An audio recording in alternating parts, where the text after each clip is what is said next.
عزیز بھائیو، جو اہل بیت ہیں ان کا معاملہ بہت بڑا اہمیت کا حامل ہے، بہت زیادہ اہم ہے۔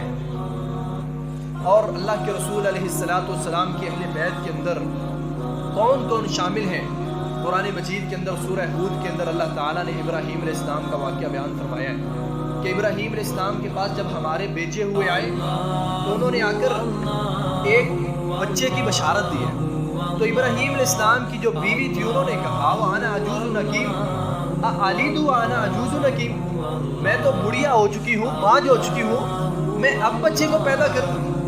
انہوں نے کہا رحمت اللہ علیکم وبرکاتہ اہل البیت، تمہارے اوپر اللہ کی رحمتیں نازل ہوں اور اللہ کی برکتیں نازل ہوں اہل بیت۔ ابھی ابراہیم علیہ السلام کو اللہ تعالیٰ نے بیٹا نہیں دیا، صرف بیوی ہے اور ابراہیم علیہ السلام ہے، مگر اللہ تعالیٰ نے قرآن مجید کے اندر ان کو اہل بیت کہا ہے۔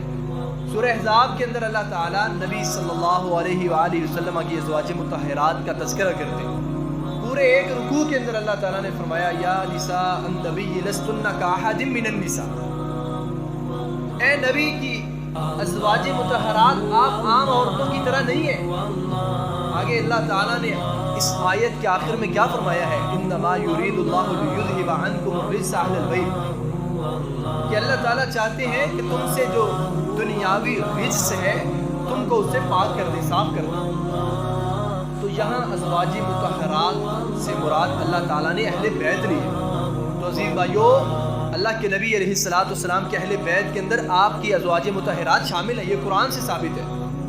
اور سیدہ عائشہ رضی اللہ تعالی عنہ فرماتی ہیں کہ ایک دفعہ کا ذکر ہے، حضرت حسن اور حسین رضی اللہ عنہما میں ہمارے گھر میں آئے، نبی صلی اللہ علیہ وسلم گھر میں تشریف فرما تھے، فاطمہ رضی اللہ تعالی عنہ بھی آئیں، علی رضی اللہ تعالیٰ عنہ بھی آ گئے۔ جب یہ چاروں مبارک ہستیاں آئیں، اللہ کے رسول علیہ السلام نے اپنی چادر کو پھیلایا، ان کو بٹھایا اور فرمایا اللہم ہؤلاء اہل بیتی، اے اللہ ان کو میرے اہل بیت میں شامل فرما، اے اللہ ان کو میری اہل بیت کے اندر شامل فرما۔ تو گویا حضرت حسن حسین رضی اللہ عنہما، علی رضی اللہ عنہ، فاطمہ الزہرا رضی اللہ تعالی عنہ، آپ کی ازواج مطہرات سارے کے سارے نبی علیہ السلام کے اہل بیت میں شامل ہیں۔ عزیز بھائیو، اہل بیت کی شان مقام بہت زیادہ ہے، ہمیں ان سے محبت کرنی چاہیے۔ ایمان کی شرط بھی یہی ہے، اس وقت تک ایمان مکمل نہیں ہو سکتا، ایمان کی شرط ہے، یہ ایمان کا حصہ ہے کہ اہل بیت کے ساتھ محبت کی جائے۔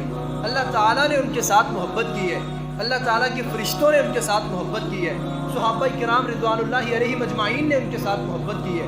اس قدر محبت کے انداز ہی کیا ہے، یہ اہل بیت ہیں۔